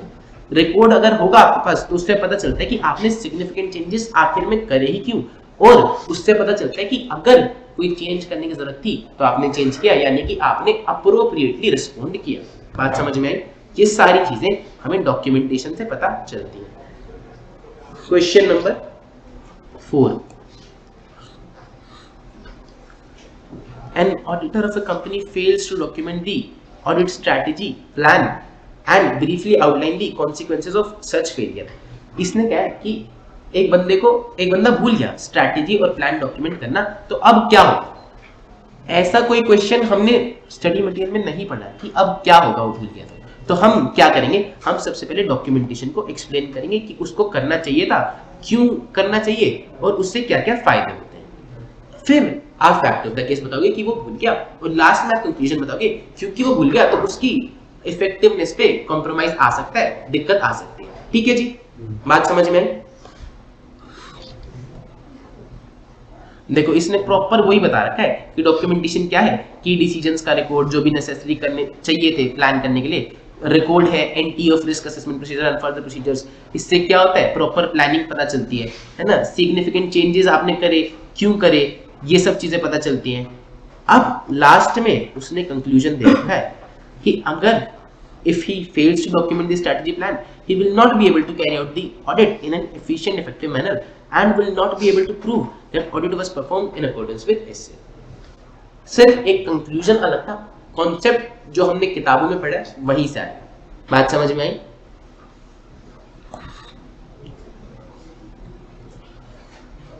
लिखते हैं एक बार इसको।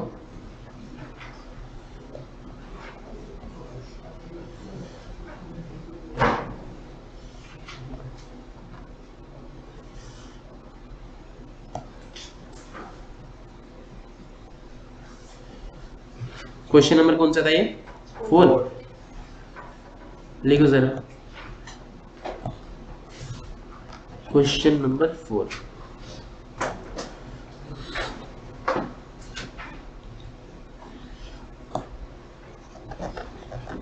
Auditor fails to document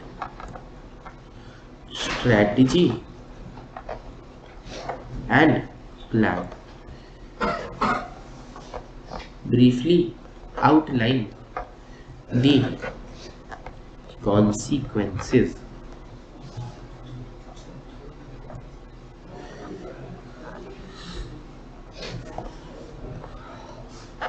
answer में क्या लिखोगे?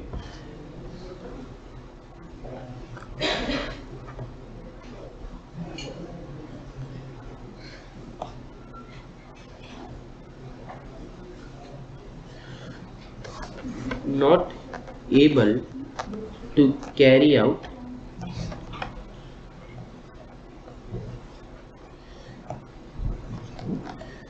audit in effective, efficient manner and not able to prove that audit was conducted as per essays.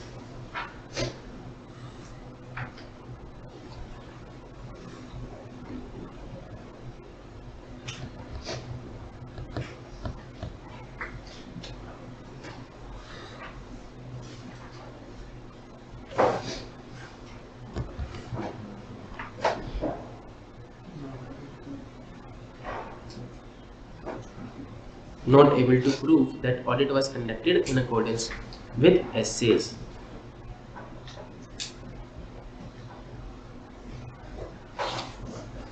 देख लिया? Yes sir. यहाँ पर हमारा ऑडिट स्ट्रैटेजी और ऑडिट प्लान खत्म हो जाता है। कोई और दिक्कत परेशानी किसी भी चीज में? एक मिनट, इसमें क्वेश्चन और भी है। क्वेश्चन 13,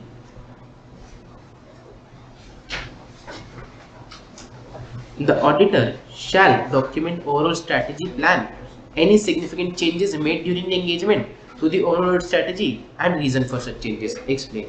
तो इसने पूरी की पूरी सेम लाइन उठा के आपको दे दी। कहां से ढूंढना, जरा कहां पर लाइन है?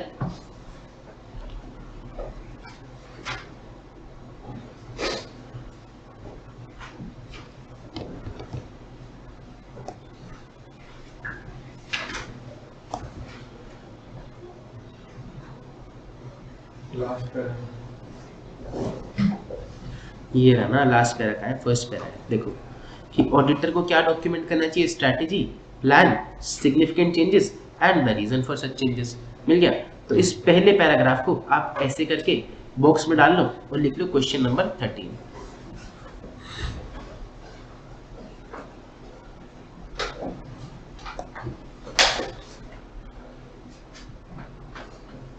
फिर है question number 23,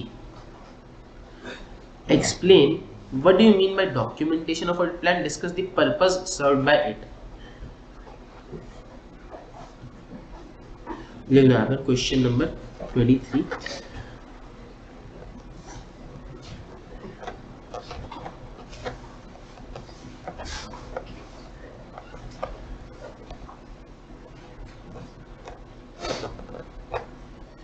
Documentation of audit plan,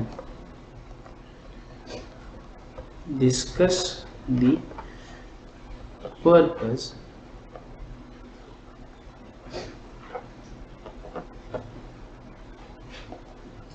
served by it।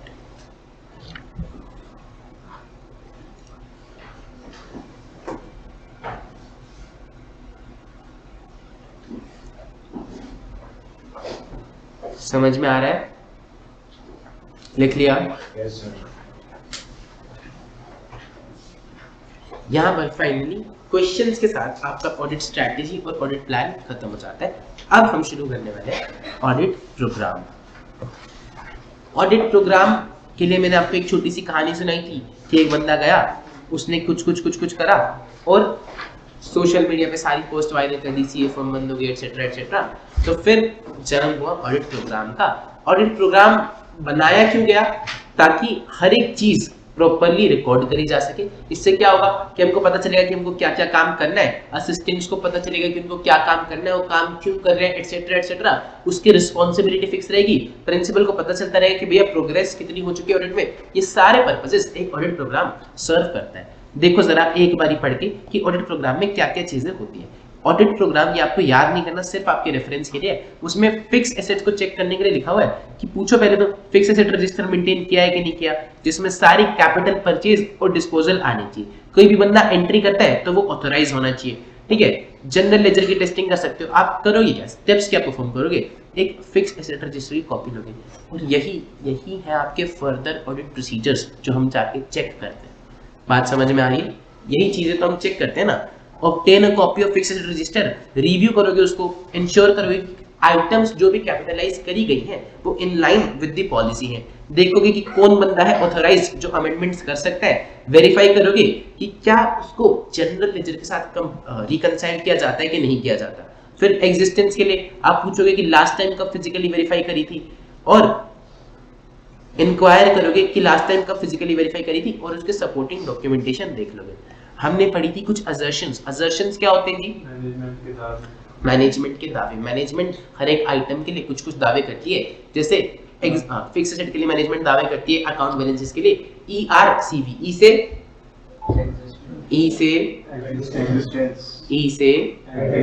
Existence, R से राइट्स एंड ऑब्लिगेशन, C से कंप्लीटनेस, V से वैल्यूएशन। दोबारा बोलो, E से R से राइट्स एंड ऑब्लिगेशन, C से कंप्लीटनेस और V से वैल्यूएशन। ये चार दावे। तो एग्जिस्टेंस के बारे में वो बात कर रहे हैं कि एग्जिस्टेंस कैसे चेक करनी है, वैल्यूएशन के बारे में वो बात कर रहे हैं कि आप देख लो वैल्यूएशन में कोई रिवीजन हुई है क्या, पॉलिसी के हिसाब से डेप्रिसिएशन लगाया जाना चाहिए क्या, प्रॉपर अमाउंट पे डेप्रिसिएशन लगाया गया है क्या।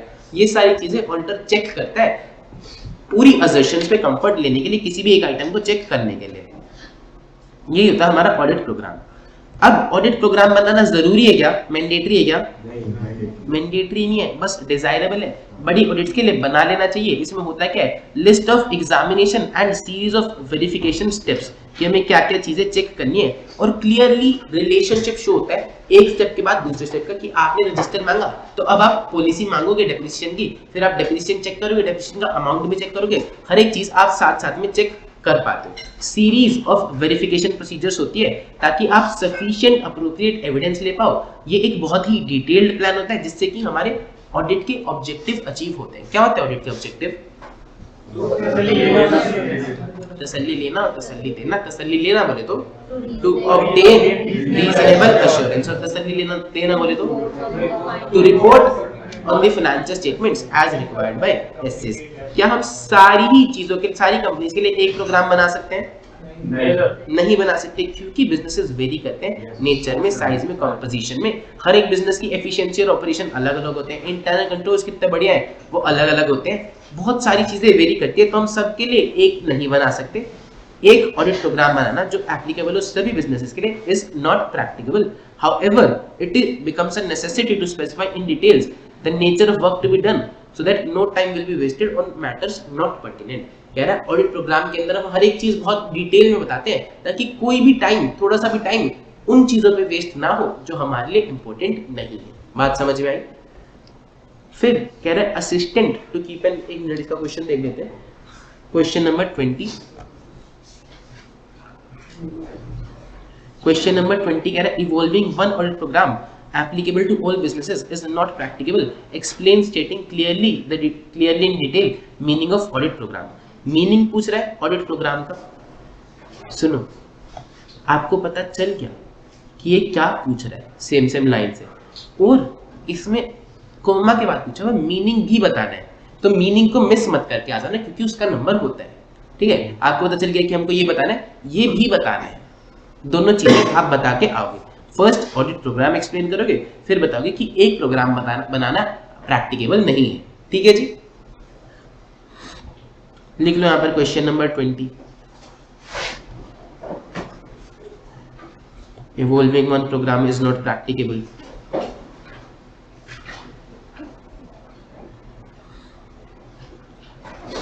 फिर है assistant to keep an open mind. कह रहे हैं कि असिस्टेंट को ना दिमाग खुला रखना चाहिए। अब हम जब उसको बेचते हैं पहली बार में तो हम समझते हैं बिजनेस का नेचर क्या है, बिजनेस का साइज कितना बड़ा है, बिजनेस के अंदर सब्सिडीज कितनी है, बेसिकली कॉम्पोजिशन कितनी है, कंट्रोल पे कितना डिपेंड किया जा सकता है और हमारा स्कोप क्या है। ये सारी चीजें समझ के हम एक मिनिमम एसेंशियल वर्क वाला प्रोग्राम बनाते हैं जिसको हम एक स्टैंडर्ड प्रोग्राम बोलते हैं। अब फोन पे तो इतनी बातें पता चलेंगी, उसके हिसाब से हमने कुछ प्रोसीजर्स जो हमें लगता है कि भैया तो करने ही पड़ेंगे वो लिख दिए, उसको हमने बोला मिनिमम एसेंशियल वर्क, एक स्टैंडर्ड प्रोग्राम। जैसे जैसे एक्सपीरियंस आता जाता है प्रोग्राम को अल्टर किया जा सकता है। अब हम गए, हमने सोचा था फोन पे कि भैया रिस्की नहीं है, लेकिन जाकर पता चल रहा है रिस्की है, तो हम प्रोग्राम को अल्टर कर देंगे और डिटेल में स्टेप्स डाल देंगे। और अगर हमें लगता है कि भैया कोई चीजें हमने फालतू ही डाल रखी है, हमने सोचा था कि बहुत रिस्की है, हमने 10 टिप्स एक्स्ट्रा डालते हैं, लेकिन वहां पे जाके देख रहे हैं कि सब बढ़िया चल रहा है, कोई भी रिस्क नहीं है, तो हम प्रोग्राम को छोटा भी कर सकते हैं। Any work that is originally provided prove to be unnecessary, उसको हम ड्रॉप कर सकते हैं। असिस्टेंट का काम क्या है कि अपने दिमाग को खुला रखे, प्रोग्राम के बियॉन्ड भी देखता रहे कि एंटिटी में क्या हो रहा है, और आके नोट और रिपोर्ट करे सिग्निफिकेंट मैटर, नोट कर ले, लिख ले वहीं पर बैठ के कि भैया ये चीजें मैंने देखी, और रिपोर्ट करे सिग्निफिकेंट मैटर्स, ताकि जो प्रिंसिपल है, जो पार्टनर है, वो उसको चेंज कर पाए। बात समझ में आती है? क्वेश्चन नंबर 10 निकालो जरा।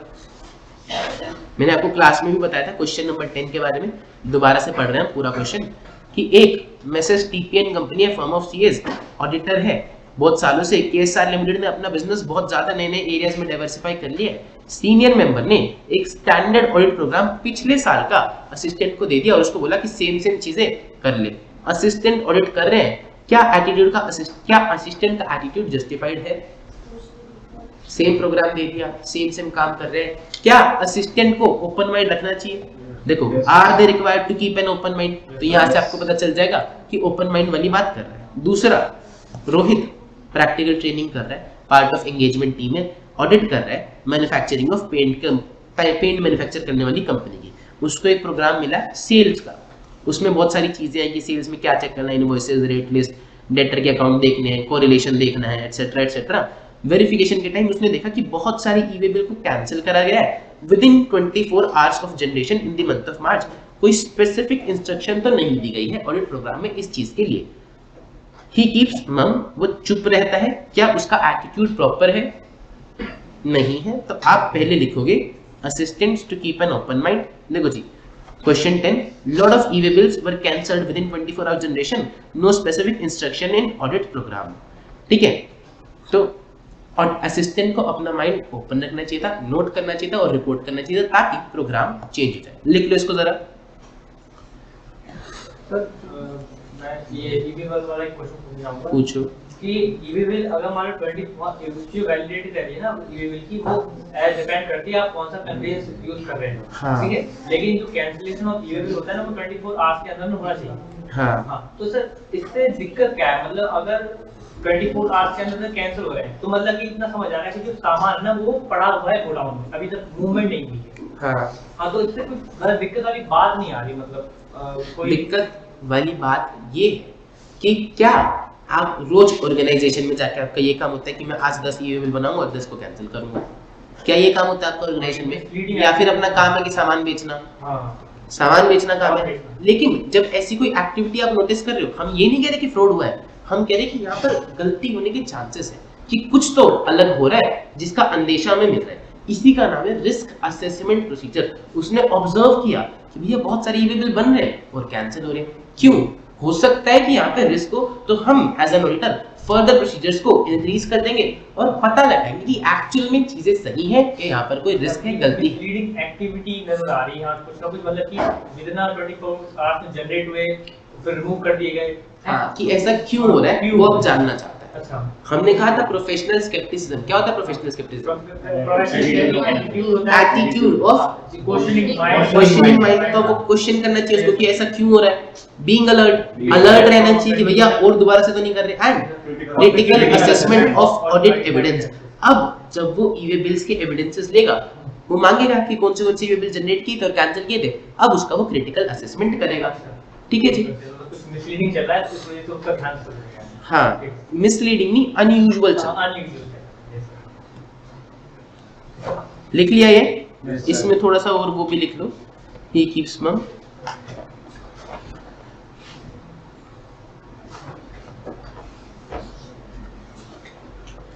Whether his attitude is proper.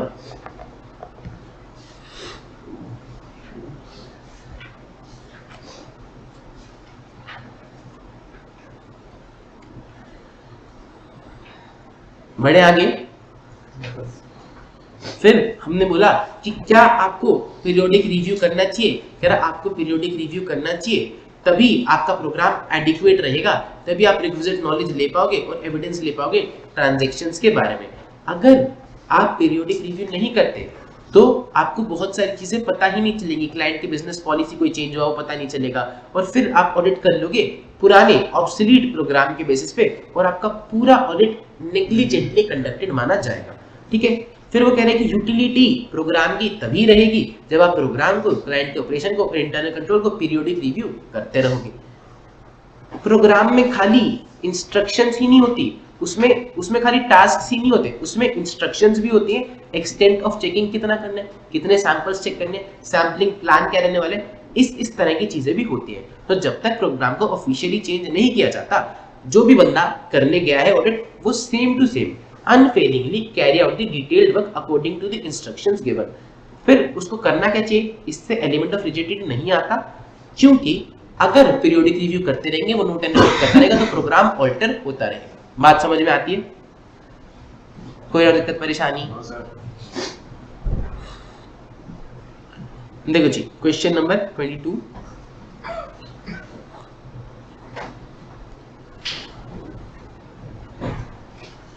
Utility of audit program can be retained and enhanced only by keeping the program as, देखो प्रोग्राम, क्लाइंट का operation, internal control under the periodic review. यही वाली तीनों चीजें जो हमने पढ़ी यहाँ पर, कि यूटिलिटी तभी रहेगी जब प्रोग्राम को, ऑपरेशन को, इंटरनल कंट्रोल को पीरियोडिक रिव्यू में रखेगा। ये आपको देखना है, so that the inadequacies and redundancies may be removed. तो अब आपको पता है कि प्रोग्राम में क्या लिखना है, ये पूरा टॉपिक आपको लिख के आना है। बात समझ में आई?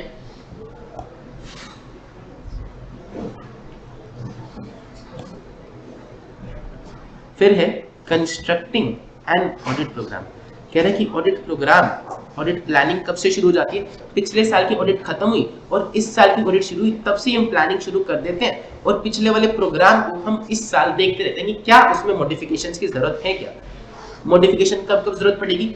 इंटरनल कंट्रोल्स में अगर कोई चेंज आया, प्रिलिमिनरी इवैल्यूएशन में कोई चेंज आया, कंप्लायंस और सब्सटैंटिव प्रोसीजर जो हमने पिछले साल करे उसके कुछ रिजल्ट्स आए जो हमारे लिए अनसैटिस्फैक्टरी थे, तो हमें अपना प्रोग्राम इस बार चेंज करना पड़ेगा। While developing the audit program, auditor में कंक्लूड कि भैया कुछ जगह जहाँ कंट्रोल्स इफेक्टिव है, स्ट्रॉन्ग है, वहां पर उन पर रिलाई किया जा सकता है, और बाकी जगह रिलाई नहीं किया जा सकता। क्यों? या तो कंट्रोल्स इफेक्टिव नहीं है, या फिर कोई और तरीका है जिससे कि मैं ज्यादा तसल्ली ले सकता हूँ। मोर एफिशिएंट तरीका है सफिशिएंट एंड अप्रोप्रिएट एविडेंस लेने का, कि मैं पूरी चेकिंग कर लूंगा या मैं अरिथमेटिकल एक्यूरेसी कैलकुलेट कर लूंगा सबकी ही, तो मेरे को ज्यादा तसल्ली मिल जाएगी। उस टाइम पे हम कंट्रोल्स पर रिलाई नहीं करते। ठीक है जी। ऑडिटर को प्रोग्राम बनाते वक्त टाइमिंग देखनी चाहिए, देखना चाहिए कि किस असिस्टेंट से कब कोऑर्डिनेशन रिक्वायर्ड है, कौन सा असिस्टेंट कब अवेलेबल है, और कौन से अदर ऑडिटर्स और रिपोर्ट्स एक्सपर्ट्स उसके पास अवेलेबल हैं। ये सारी चीजें देखनी चाहिए प्रोग्राम बनाते टाइम। एक एक्सपर्ट किसी एक फलाने दिन अवेलेबल है तो उसका स्लॉट वो उस दिन के लिए फिक्स करेगा प्रोग्राम। बात समझ में आती है?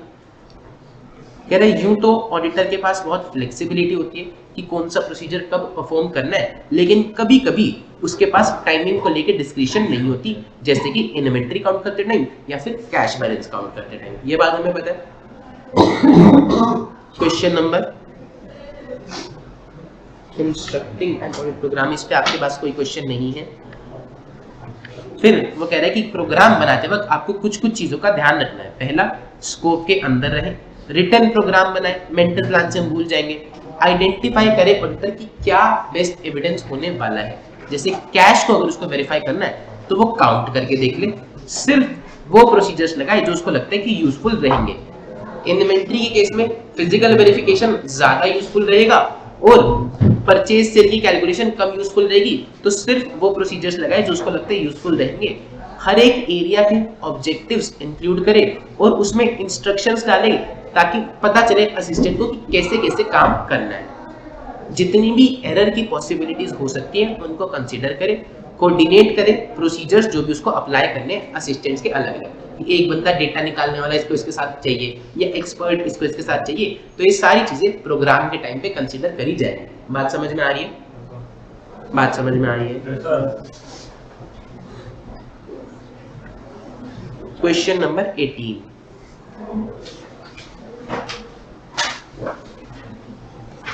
XYZ and associates are appointed as the statutory auditors of FISCO for the financial year 2021-2022. While constructing program, engagement partners should keep in mind various points. कि प्रोग्राम बनाते वक्त उसको बहुत सारे पॉइंट्स ध्यान में रखने चाहिए, वो पॉइंट्स बता दो। सीधा सीधा question, Urban Hospitals Limited has gross professional charges of 50 crores engaged in providing healthcare services. STPN company, a firm of auditor, is appointed as its auditor. Advised what special point to be kept in mind for the purpose of constructing an audit program. सीधा सीधा ही question है, question number 18। ठीक है जी, ये आपसे heading ही उसने पूछ रखी है। ऑडिट प्रोग्राम हम क्यों बनाते हैं? ताकि हमें ऑडिट एविडेंस मिल जाए। एविडेंस क्या होता है? एविडेंस कैसा होता है? सफिशिएंट एप्रोप्रिएट एविडेंस होता क्या है?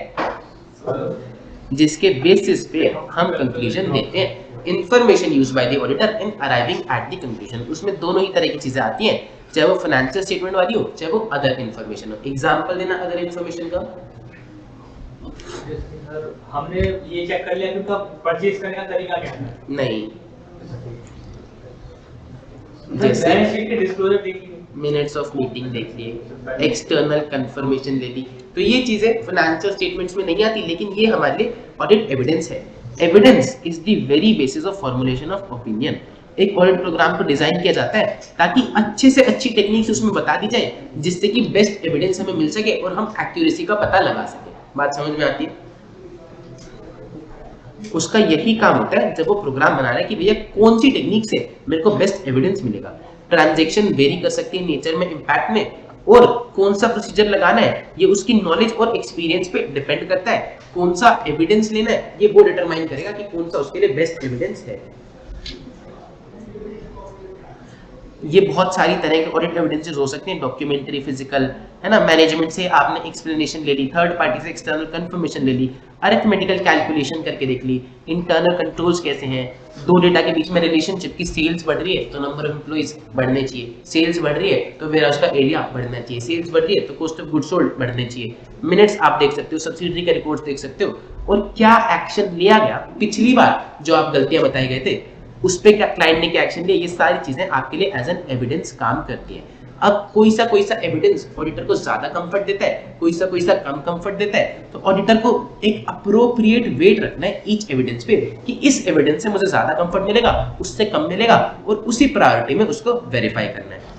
कह रहा अवेलेबल का मतलब ये नहीं कि क्लाइंट के पास क्या अवेलेबल है, अवेलेबल का मतलब कि क्या अवेलेबल होना चाहिए, आपको ये देखना है। जैसे कि कैश के लिए काउंट कर सकते हो आप, इन्वेस्टमेंट के लिए बैंकर का सर्टिफिकेट होना चाहिए, और बुक डेट्स के लिए उसके ledger invoices, debit note, credit note, ये सारी चीजें आप चेक कर सकते हो। इनमें से कुछ एविडेंस कॉर्पोरेटिव होते हैं, कुछ एविडेंस कॉम्प्लीमेंट्री होते हैं। कॉर्पोरेटिव यानी कि खुद में ही पूरे एक एविडेंस से आपको पूरी तसल्ली मिल जाती है, और कुछ एविडेंस कॉम्प्लीमेंट्री होती है कि आपको एक एविडेंस से पूरी तसल्ली नहीं मिलती। Example, management representation.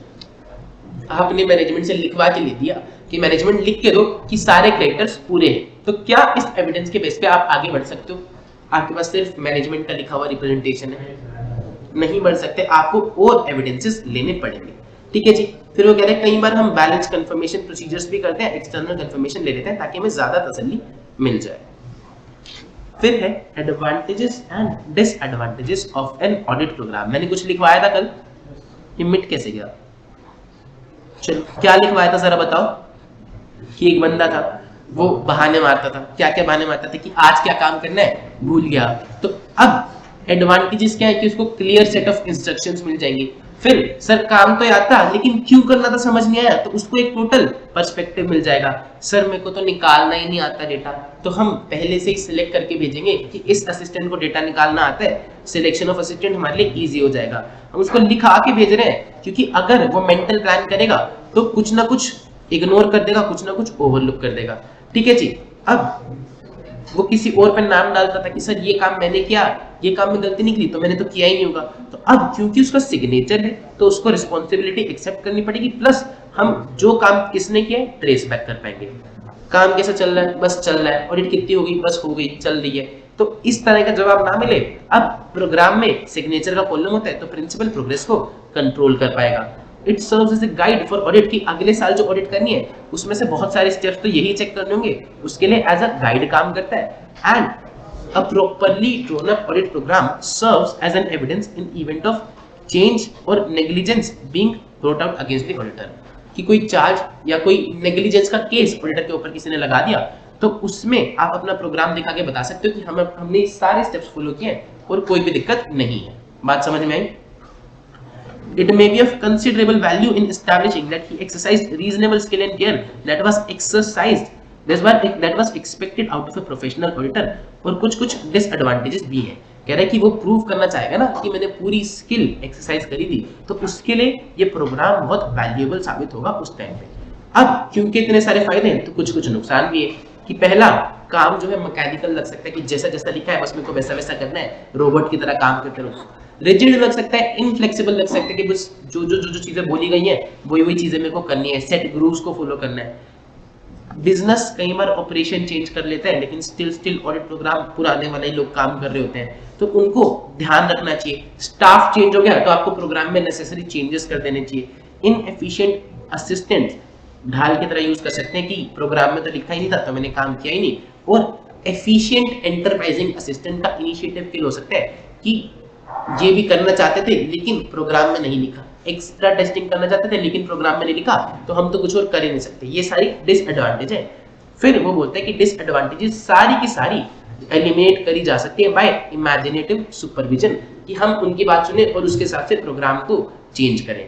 इसके लिए उनका रिसेप्टिव एटीट्यूड होना चाहिए, प्लस उनको एनकरेज करना चाहिए अपने असिस्टेंट्स को कि सारे मैटर्स को ऑब्जेक्टिवली देखो और सुपरवाइजर और प्रिंसिपल की नजर में लेके आओ।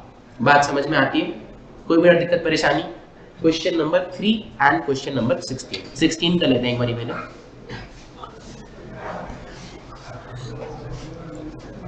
CA Vikas Jain discussed with his audit team about the advantages and disadvantages of program। उसने एक्सप्लेन किया कि वर्क मैकेनिकल बन जाता है, ये किसकी डिसएडवांटेज है। Explain the disadvantages of audit program. सीधा सीधा पूछ लिया, explain the disadvantages of audit program. Question number 16, ठीक है जी। फिर है question number 3।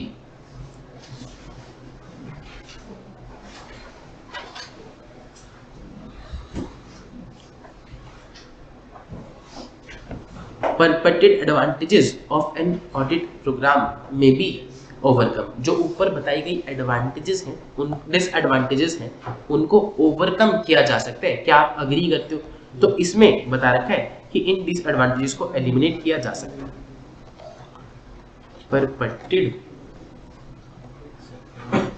disadvantages of audit program may be removed, may be overcome। लिख लो इसको जरा।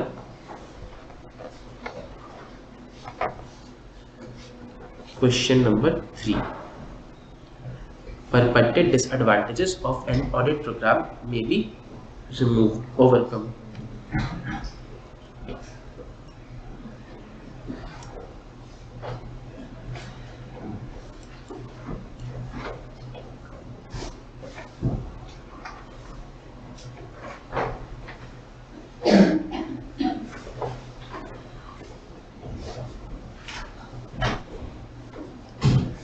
लिख लिया? यहाँ पर आपका सेकंड चैप्टर खत्म होता है। एक बारी इसका एक केस सिनेरियो सिंगल ही है, वो भी पढ़ लेते हैं। उसमें क्या बताया हुआ इसने?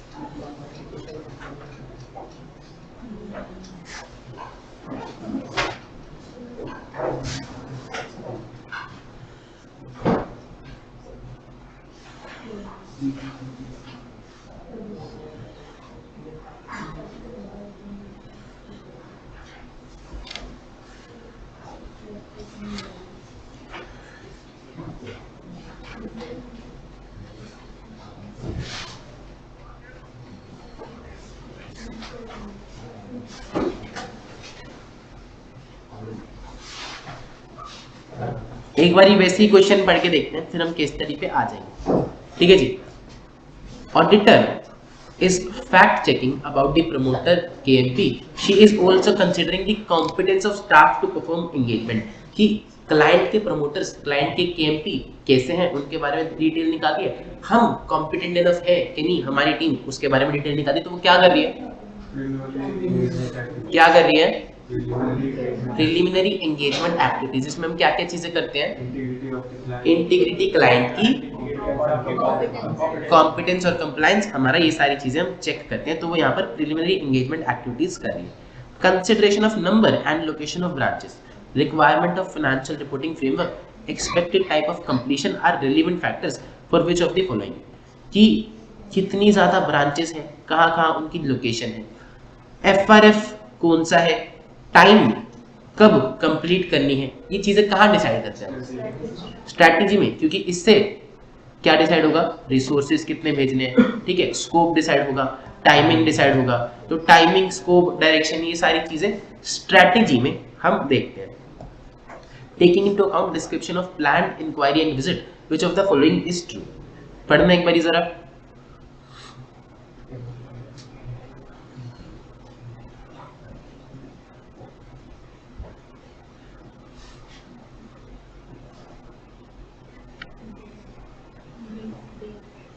डी, क्या बोल रहे हो, बी, बी वाले, बी फॉर बॉल, कितने बच्चे हैं बी वाले, बाकी बच्चे डी वाले हैं। एक minute, plan inquiry and visit fall in the area of audit strategy, क्या है, ठीक है, क्यों, इंक्वायरी कहाँ आता है, रिस्क असेसमेंट प्रोसीजर्स में, वो कहाँ आता है, प्लान में, ठीक है जी। Plan inquiry and visit are planned risk assessment procedures fall within the area of audit plan।